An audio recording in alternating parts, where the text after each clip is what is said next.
I'm Eleanor Hayes, and throughout my life, people have often commented on my physical appearance. I'm tall and slender, with a curvaceous figure akin to an hourglass. My hair is a natural light blonde, and my eyes are a captivating shade of green with dark brown flecks. Additionally, I possess a larger bust size, which tends to draw attention, and guys frequently approach me with compliments about my body. I understand that you might already harbor some resentment based on these descriptions. However, here's the thing, people often assume that because I was considered pretty, my life was effortless. But that couldn't have been further from the truth. During my school years, it was challenging to make genuine friends. Most people who approached me were guys looking for casual encounters. I endured severe bullying because others believed I held an unwarranted sense of superiority.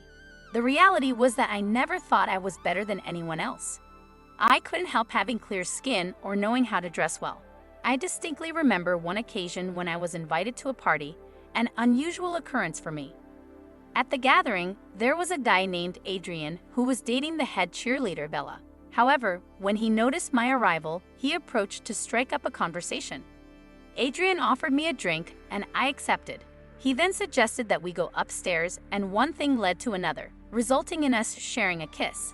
It wasn't a situation I had initiated, as he had been flirting with me from the beginning. It marked the first time I'd ever been kissed, and I became lost in the moment. But then, Bella walked in on us. Her reaction was intense. She screamed and lunged at me, attempting to scratch my eyes out. She yanked out a sizable chunk of my hair, and it took Adrian's intervention to pull her away from me. Following that incident, my school life became a nightmare. I was subjected to derogatory labels like hoe and endured various nasty names from my peers. The torment didn't end when the school day did. Instead, it extended to social media, where I received hundreds of hurtful messages, with some even urging me to disappear or worse. The situation became so unbearable that I contemplated dropping out of school altogether. In desperation, I confided in my parents about what was happening, and they made the decision to homeschool me. While this provided some relief from the bullying, I couldn't shake the profound sense of loneliness. All I yearned for was a friend, just one, and I couldn't help but wonder if that was too much to ask. Despite the challenges, I persevered, managed to earn my high school diploma, and subsequently pursued a degree in English literature in college. I worked diligently, maintaining an impressive 3.8 GPA. However, the bullying resurfaced. Rumors began to circulate that I was trading sexual favors for good grades with one of my professors. It was absurd, considering the professor in question was much older, overweight, and bald. I couldn't fathom why anyone would believe such baseless allegations. To my astonishment, I was summoned to a meeting with the dean, who was accompanied by Professor Turner. The dean sternly stated, "I hear you've made some serious allegations, claims that could potentially jeopardize Professor Turner's career." I was taken aback. Someone had informed the dean about the rumors, and now I was facing consequences. I was warned that if I persisted in spreading falsehoods about an affair with Professor Turner, I would face expulsion. My insistence that I was not responsible for spreading the rumors fell on deaf ears. Unwilling to wait for expulsion, I decided to transfer to another college to complete my degree. The new institution might not have been as prestigious, but it offered me the chance to graduate without the cloud of false allegations hanging over my academic achievements. Securing a job after graduation proved to be challenging. I made an effort to downplay my appearance during job interviews, but the moment I encountered a female interviewer, I could sense the skepticism. They seemed threatened by my presence. Ultimately, I secured a job at a PR company where my male boss proved to be understanding and supportive. I hoped it would mark the beginning of a promising career. In the world of PR, appearances held significant weight. Our primary focus was on enhancing our client's image, and projecting the right image for them was paramount. One of my assignments was to coordinate a launch party for one of our clients, and as that event drew near, I carefully considered my attire. After some contemplation, I settled on a simple, short black dress, which I believed exuded professionalism. I figured that a classic black dress couldn't possibly raise any concerns. Little did I know. The morning following the party, I overheard my coworkers discussing something that immediately caught my attention. They remarked, "Did you see what Eleanor Hayes was wearing? It was so inappropriate. That dress was way too short." I couldn't help but wonder if my choice had been misguided, even though it came down to my knees.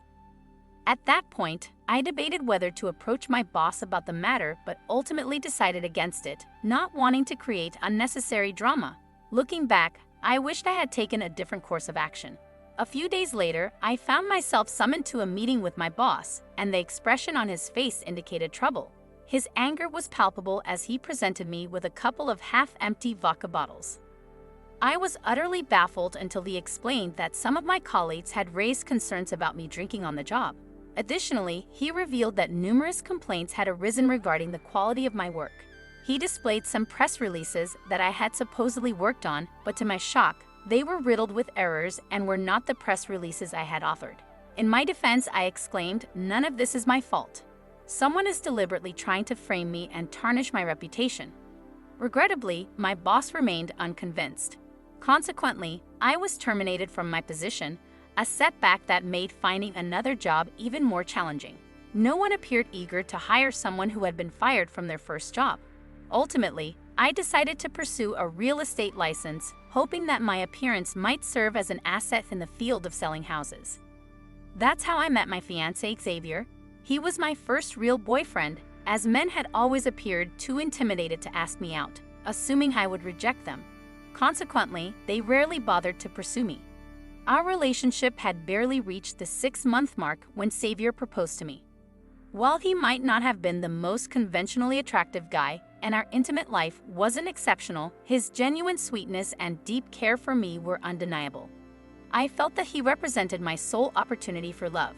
When we broke the news to his parents, I had anticipated their joy, but instead, Xavier's mother made it clear she disapproved. She labeled me as unworthy, predicting that I would be unfaithful and threatening to boycott the wedding.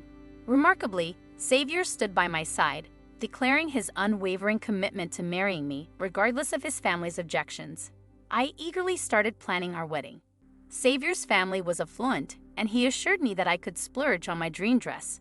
I selected a stunning designer gown that tastefully showcased my figure. I also reserved a local country club as our wedding venue and ordered a magnificent cake. Our wedding promised to be an unforgettable event. However, my excitement was abruptly quashed when I received a text from Xavier. In the message, he expressed deep regret but explained that he had decided to cancel the wedding. His parents had threatened to disinherit him if he continued our relationship, insisting that he couldn't provide me with the life I deserved. In their view, it was better for me to seek someone else. The idea of finding someone else was inconceivable, as it had taken a lifetime to find Xavier. I couldn't let our love end in this manner. I believed that if I could just talk to Xavier, I could change his mind. Despite multiple attempts to reach him by phone, he remained unresponsive. I eventually resorted to visiting his house, where I vigorously knocked on the door and called out his name. My pleas went unanswered until his sister finally opened the door, sternly instructing me to leave. She made it clear that Xavier had no desire to see me again. I was utterly devastated. Throughout my life, my physical appearance had brought me more trouble than anything else. As I drove home that day, my thoughts were in such disarray that I wasn't even paying attention to the road. Suddenly, I snapped back to reality, realizing that my car was on the brink of colliding with a wall. In a frantic response, I pressed the gas pedal instead of the brake, causing my car to crash directly into the wall. There was an ear-splitting crash, and excruciating pain radiated from my face. When I regained consciousness, agony coursed through me. I gingerly reached up to touch my face and found it enveloped in bandages. The doctors informed me of the severe scarring and emphasized the necessity of plastic surgery. However, I adamantly declined their suggestions. In a peculiar way, perhaps it was for the best. They insisted that I consult with a psychiatrist. The psychiatrist attempted to persuade me otherwise, but I remained resolute. I had grown weary of being defined solely by my physical appearance. Upon the removal of my bandages, they cautioned me against rushing to the mirror. They recommended giving myself some time to adjust, but my curiosity got the better of me. The reflection that greeted me was a stark contrast to my former self. I no longer possessed the beauty that had defined me. Deep cuts and scars marred my face, rendering me unrecognizable. I left the hospital with the hope that my life might improve now that I no longer possessed conventional beauty. However, reality proved to be far from what I had anticipated. When I attempted to return to work, it became apparent that no one wanted to purchase a house from someone who looked like me. During my first house showing with a family, the young girl screamed upon seeing me and sought refuge behind her mother, describing me as the scary lady she wanted to avoid. After a month of no sales, I made the difficult decision to resign from my job and began seeking alternative employment. Regrettably, no one would extend me a job offer. Although it remained unsaid, I was well aware that my appearance was the primary reason behind the rejections. Determined to save for plastic surgery, I was confronted with the daunting task of settling a substantial pile of medical bills, prompting me to seek a way to earn a substantial income swiftly. I needed to secure a job where my physical appearance was inconsequential, yet it had to provide substantial income. Eventually, I found employment at an adult phone hotline, a role that allowed me to remain anonymous as my clients had no knowledge of my actual appearance.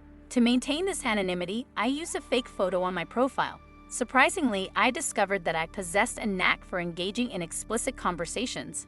Often, a few well-placed moans were enough to satisfy my clients. Among my regular callers, there was one gentleman named Logan who phoned me daily. Given the expense of the hotline, it was evident that he had considerable financial means. Over time, he began to express a desire to meet me in person. Initially, I declined, understanding that it wasn't merely my looks that posed a challenge. It was also the inherent danger associated with meeting clients. Yet Logan persisted, insisting that he didn't care if I didn't match my profile picture, as he believed he could perceive the beauty of my soul. After considerable contemplation, I eventually relented and agreed to meet him. Please withhold judgment, I was overwhelmed by loneliness. Bereft of friends and with Xavier as my only prior romantic interest, I was apprehensive about my first date with Logan. In preparation, I sifted through numerous outfit choices before settling on attire that accentuated my cleavage. Despite my facial scarring, I still possessed an attractive physique. We arranged to meet at a bar, and I immediately recognized Logan by the red rose pinned to his shirt. Though shorter in stature and donning glasses, it didn't matter to me. Logan had a delightful sense of humor and didn't seem to be fazed by my appearance. Consequently, we started dating, and he was supportive of my continued employment on the hotline, even remaining my most frequent caller. However, our relationship took a different turn when Logan began suggesting that I engage in other adult-related work, asserting that my scars could prove lucrative with the right audience. There was absolutely no way I would agree to such an endeavor, so I made the difficult decision to end our relationship. Consequently, I remain single, determinedly saving up for the surgery I aspire to undergo.